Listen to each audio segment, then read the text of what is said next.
Parce que derrière ce conte dédié à Freya, il y a aussi des humains. On partage beaucoup ses délires et ses voix off, mais de temps en temps, c'est bien de rappeler aussi pourquoi Freya existe dans notre vie. Parce qu'il a été question de timing, parce qu'il n'existe aucun hasard, et que derrière ce conte et les bêtises de Freya, il y a aussi des humains qui racontent une histoire à travers elle. Elle est arrivée en février, un mois pile après le départ brutal de notre première chienne Tsume. Et aussi à une date anniversaire très symbolique pour notre famille. Dans la famille qu'il avait adoptée juste avant, elle s'appelait Yuki, mais ce prénom très à la mode ne lui correspondait pas. Désolée pour les Yuki, je vous aime quand même.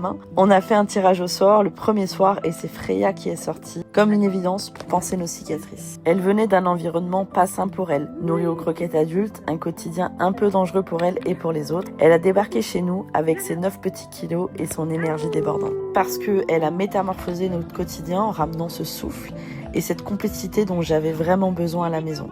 Bref, derrière ce conte, il y a une chienne qui a trouvé sa place exacte, au bon moment. On fusionne chaque jour un peu plus, elle a complètement trouvé sa place ici.